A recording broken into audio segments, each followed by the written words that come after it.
Well, coming from Admiral Gavan. I've also directed the Coast Guard, NCR, Central Luzon to initiate investigation for appropriate filing of a case against the responsible vessel. And it would seem na ito yung pangalan nga ng vessel, baka mali lang ang pronunciation ko, Chinese characters, Yang Fu. Isang malaking barko na binangga. Muli yung ating mangingisda na nangingisda at nawawala si Ginoong Mondoñedo since July 7. So, ang barko ng China, ang pangalan ay Yang Fu, ay binangga yung isang maliit na bangka ng ating mangingisda sa may area ng West Philippine Sea, malapit sa Bajo de Masinloc. Nasa akin yung coordinates. At dahil dito, lumubog yung bangka at nawawala ang isang mangingisda na ang pangalan ay Jose Mondoñedo. Si Jose Mondoñedo ay huling nakitang palutang-lutang, ito yung pangalan niya, July 7, 2003 sa may West Philippine Sea. At ang pangalan ng barko na bumangga ay Yang Fu. Ito yung coordinates kung saan nangyari.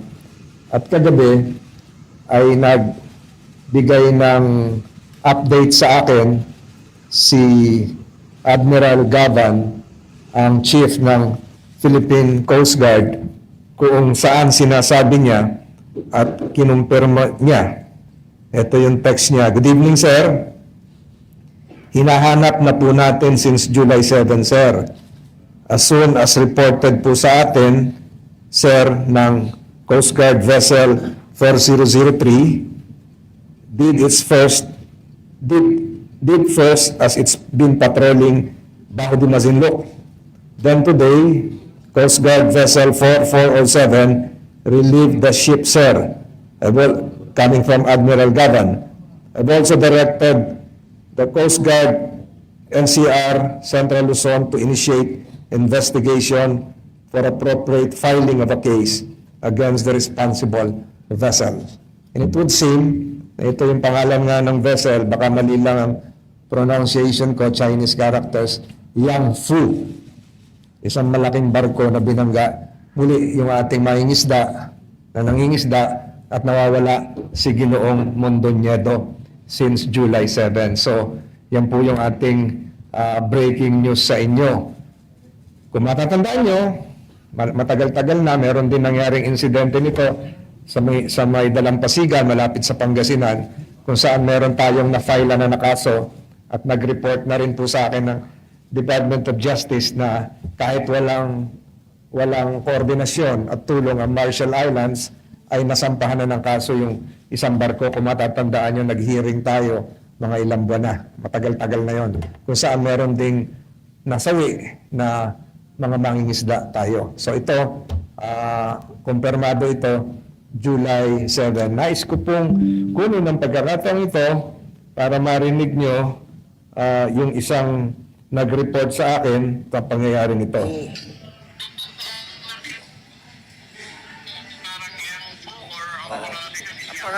Ang pangalan nung nabangga ay si Robert Mondoñedo. 12:30 ng Robert at Husayan. July 7. Nakita na lang palutang-lutang.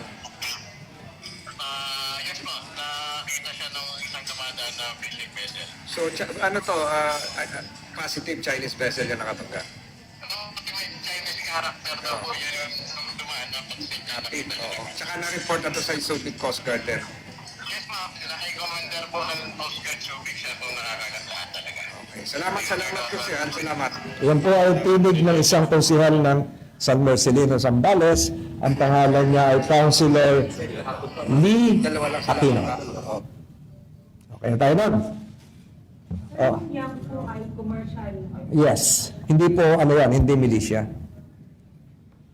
So meron na kayong breaking news.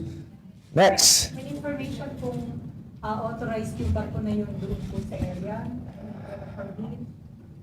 Hindi ko alam kung sa freedom of navigation siya, kung ano man ang nangyari. So, ongoing pa yung investigation kasi yung huling text sa akin ni Admiral, kagabi pa yon. Kagabi pa yon. As of now, sir, Missing, si Mr. Mondoñedo, magkapatid kasi yun eh, si Robert at saka si Jose. Yung isa naligtas kasi na hindi siya, nakakapit siya doon sa bangka. Na isa. pero sir, bakit po umabot dun sa area na yun ng West Philippine Sea, yung bangka? Kung maliit lang yung Nangingisda sila. Nakatali sa payaw. Nakatali sila sa payaw ng banggain ng isang dambuhalang barko ng, alam niya, Yangfu. Sir, yung Yangfu ay government vessel ng China o private po? Ang sa ngayon, kulang pa yung, kasi tumakas eh. Hindi niya sinaklolohan din yung ating mangingisda. Tumakas na siya, dire-diretso. So, identified naman siya. Malamang-lamang ito ay commercial vessel. Hindi Coast Guard nila, hindi militia. Sorry, just to be... Hello? Ayun, sir, sorry. Nangyari to July 7. July 7. July 7, nakita rin yung bangkay nung ngayon. Hindi na nakikita pa yung isa. Hanggang ngayon hinahanap pa. Dalawa yun eh. Yung isa, buhay. Buhay yung isa. Oho, yung si Jose, ito yung missing pa. Kaya yung pamilya noong nawawala, nakipag-ugnayan doon sa nag-report din sa akin, at yung nag-report sa akin ay humingi ng tulong para humingi ng assistance sa Philippine Coast Guard. At si Admiral Gaba naman ay umaksyon kagad kagabi. Yung binasa ko sa inyo yung mga text messages na hinahanap na raw nila at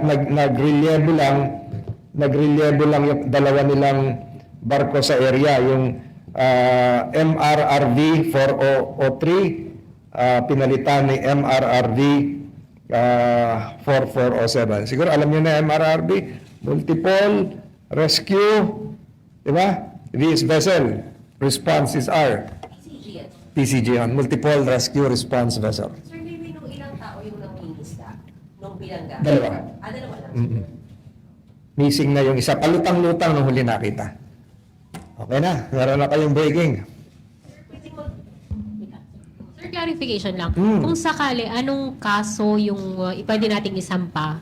Kung ano man yung naging kaso nung unang sinampa natin doon sa barko na nakaregister sa Marshall Islands. Natatandaan niyo yan na nag-hearing tayo? Yung minamatay din na mangingisda na binurol sa Subic, na naglamay pa ata ako. Tandaan niyo, nasampahan na yan pero hindi nag-cooperate yung Marshall Islands. Hindi nag-cooperate. So yung ang trumabaho sa atin, DOJ at saka yung Marina, nakaabot pa ng Singapore. Kasi doon natagpuan na yung barko. Nakalimutan ko na ang pangalan nun, sa tagal na kasi naiinip na rin yung mga yung pamilya ng biktima. Matagal talaga yung proseso. Matagal talaga. Ito, matagal-tagal din ito. Sir, pagka ganito po ba, dahil involving Chinese vessel, kailangan may coordination din sa Chinese Embassy, sir, for assistance? Ang nakikita kong unang tama yun, nakikita ko rin siguro yung IMO para maklaro kung ano talagang registry nito. Kasi sila ang makakapag-determine kung anong registry. Although Chinese characters ito, minsan kasi yung flag of registry iba. Minsan Marshall Islands, minsan Panama, minsan Liberia. Pero ang kailangan ngayon matuntun kung nasaan yung nawawala natin mangingisda. Sir, sorry, hindi ko lang. So, hindi tayo sure, sir, na Chinese vessel? Yung pangalan, Chinese characters, at saka yung pangalan, Yangfu. Yun ang nakasulat doon. Yangfu. Sir, pwedeng segue lang sa ethics. Pinarinig ko kanina yung hindi narinig ko. Sige. Ano tayo? Sir, ethics complaint lang, sir, ni Senator Nancy po. Nakarating na sa inyo, sir, and nabasa niyo na po. Nakarating na sa akin, in fact, I have it here. I have to admit, hindi ko pa nababasa. Kasi kadarating ko lang ngayon, sorry. Marami naghihintay dyan sa opisina. Ito yung complaint. So, hindi ko pa nababasa, but I will endeavor to read it today. Sabi po ni SP Cheese, parang syempre nasa power po ninyo na mag-schedule ng hearing, pero posible rin daw na ang unahin nyo ay to sit down with them at pagkasunduin sila. Correct. Yun po yung gagawin nyo, sir. Correct. Ang ganito yung status. Yung Senate Ethics Committee was I was elected as the chairman of the committee. I think that was a day before the recess, the adjournment. So hindi pa kumpleto yung composition ng committee. Kulang pa ng isa. So we'll have to complete the membership. But then again, the committee will have to have an organizational meeting. Kasi hindi pa kami nag-first meeting. During that meeting, we can propose amendment to existing rules, adopt new rules, and have those rules published as required by law in a newspaper of general circulation or official gazette, which would require 15 days. Thereafter, doon palang magiging effective yon. So, if your next question is about timelines, matagal-tagal pa yan. And there is a big difference between what happened during that day and what will be the outcome of the Committee on Accounts, which will have a continuation tomorrow. So magkaiba yun, huwag nating paghaluin yun. So, tama yung sinabi ni Senator Cheese, pwede kong pagharapin yung dalawa, pero hayaan muna natin mabuo yung committee. I would want that conciliatory process perhaps done before the presence of all the committee members, hindi lang naman ako, because I will not act alone. So after that, kung walang mangyari, kung hindi kung ano man, saka pa lang papasok yung aalamin namin on the basis of a preliminary inquiry whether there is a substantial, credible evidence to merit the determination of the committee insofar as one, whether it has a jurisdiction, two, whether it can proceed with a hearing based on the sworn complaint, the allegations, and testimonies that probably might be provided. So yun. Ito pong Conciliatory Act, Sir Madjo, hindi po in public, hindi, naka-executive session po kayo. Correct. Ayaw naman namin na isa publiko lahat yung pag-uusapan doon. Although these are matters of public interest, mas maganda na magkausap muna. Sir, isa na lang sa akin. Tama na. Advancer lang, Oh. sir, kasi bukas itutuloy yung hearing nung sa accounts. Nandun Bukas? kayo just in case. Anong oras ba yon? 1 o'clock, sir. Nandun Saan po ba? kayo. Dapat nandun ako kasi nung huli, umakyat lang ako sa taas noon eh. So I'll endeavor to be there tomorrow. Para mag-referee Through and through, sir. Pinang mata. sa referee. Meron akong isang graduation eh. Hindi ko alam kung Baka Oo. Ito nga ngayon, yung bisita ko ngayon, hindi ko na sinabay bukas. 4 na mayors galing Mountain Province. Kung bukas yan pupunta, ganun din yung nangyari sa akin noon. Yung mga generals ng PMA yung dumating eh, galing pang Baguio. Nag-drive sila, kaya umakyat ako. So, we will first complete the committee, and then perhaps if we have time, have an informal committee meeting on the 17th of July. Malapit na yon. Kasi yun din yung hearing ko ng bicameral conference concerning the Maritime Zones Law. informal meeting, sir, ng Ethics Committee. Yun yung kasi kulang pa kami, na Ethics Committee. Oo. Yes, correct. So, sir, ano Hindi informal, organizational. organizational? So, hindi pa matatakal, sir, doon yung ethics complaint.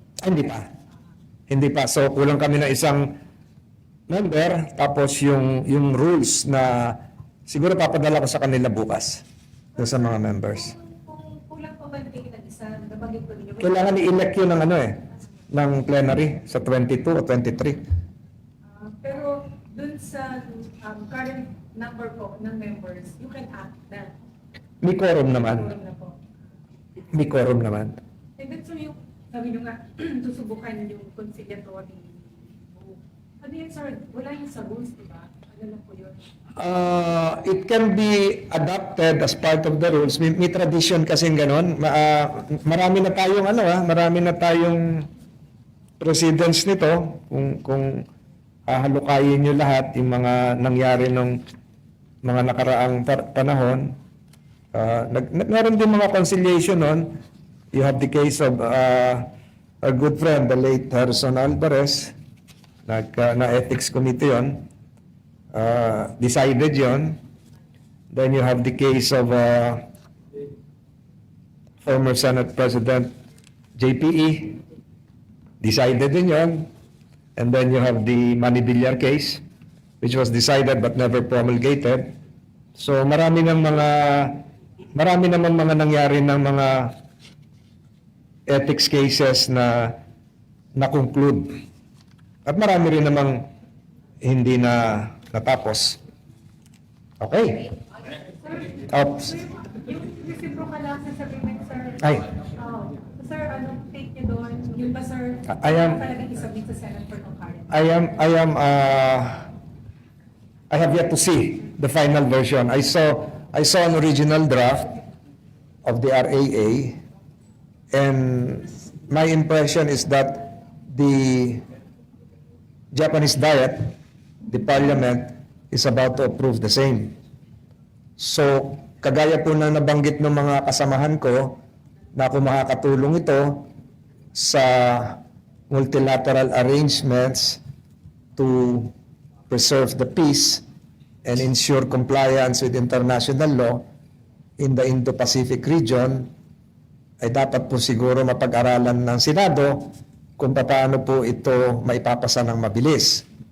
Ang nakikita ko na lamang mga issues dito, kagaya ng mga issues noong sa VFA at sa SOFA with Australia, ay yung mga criminal jurisdiction insofar as instances wherein Japanese soldiers assigned here, in the remote case that they would be involved in violating the revised penal code, would have to be under the jurisdiction of a Philippine court. Ganun din naman pag tayo ang pumunta sa Japan at mag-training. So ito na lang yung remaining issue. Siguro kung magkakaroon ba ito ng sites, would it be different from the EDCA sites? Or would they collocate with the EDCA sites? Anong pagkakaiba nito? So siguro yun yung maliliwanagan pag na-transmit na sa Senado, yung nilalaman ng, gawa na natin ng pangalan to RAA. RAA, Reciprocal Access Agreement. Pero sir, certain na po, may communication na from Malacanang na isasubmit ito sa Senate. It will. It has to be ratified by the Senate. Question. How would you differentiate yung BFA and RAA? And paano po ang magiging impact nito sa dalawa? The VFA is an executive agreement. The VFA is an executive agreement na hindi na kinailangan ang ratifikasyon ng Senado because the VFA is a product of the Mutual Defense Treaty. Tama ba ako? Tama ba? The BFA is a product of the MDT. Baka mali ako, correct ka? The BFA is a product of the MDT. The RAA is a standalone treaty. Defense treaty. Hindi executive agreement ang RAA. It's a treaty. Sir, paano na-ratify? Yeah, during the time of OPLE. Sa US, sir, sa US lang siya considered as a BFA was ratified by the Senate. Yes. That's why I stand corrected. But VFA is a byproduct of the MDT. Si RAA is a first standalone treaty. I stand corrected. Pero sir, yung sa criminal jurisdiction and kung magkakaroon ng sariling sites, yun ang kailangan i-clarify. Doon sa nakita yung final draft, hindi clear. Hindi ko nakita yung preliminary draft pa noon. But again, looking at the consciousness of the Japanese government, ang dami nilang experience sa Okinawa, ang dami nilang experience sa US troops na ayaw din nilang mangyari yun. Ayaw din nila siguro mangyari yung nangyari sa kanila. Di ba, ang dami mga kaso sa Okinawa na ang may jurisdiction ay yung US government, not the Japanese penal laws. So, yun lang ang nakikita ko, pero hindi ko pa nahawakan. Correct ako dun sa i-recorrect niyo sa BFA. Stand corrected ako. Sir, we all know po na you're running again. Naku, wala mo ng politika tayo. Tapusin muna natin itong binigyan ko na kayo ng breaking news. Under what party, sir? Binigyan ko na kayo ng breaking news. Ang magulong eleksyon, yung kay Lipen at saka yung national NFN party in France, doon magulo. Kaya kanina ang tinatanong ko yung representatives natin sa Paris kung anong lagay sa Paris Olympics, kung tuloy daw ang Olympics kahit anong mangyari sa Paris, France. Yun lang ang politika muna. Yeah. Manila Zoo, I appreciate the answer of Mayor Lacuna. My proposal was made because of a deep-seated concern for animals living in an natural habitat which would need protection, and the Philippines has been signatories to various laws concerning animals. So that's why I propose the transfer of the Manila Zoo to the Masugi Geo Reserve. And I heard that Mayor Hani Lacuna reacted that probably transferring it to Masugi would entail additional expenses for those who would want to visit the Manila Zoo. Malapit na po matapos yung LRT natin papuntang Masinag sa Antipolo. And with all due respect, kahit naman saan malipat yung Manila Zoo pa rin ang pangalan. Meron po tayong 23 hectares property ang Maynila sa Marikina. Ang tawag po doon hanggang ngayon, in-established in 1938 ni Mayor Arsenio Lacson, ang tawag pa hanggang ngayon ay Manila Boys Town. At yun po ay pinatatakbo ng Manila City Hall. There's no difference with the nomenclature. Sa akin lang, maalagaan din po yung mga hayop natin at mga flora and fauna na nandoon sa loob ng 5.5 hectare congested, polluted area somewhere in Malate. Wala namang masama dun sa recommendation kasi wala nang ibang lugar. And I think the Masugi issue is still pending before the appropriate Senate committee kung sino talaga magpapatakbo nun. Salamat.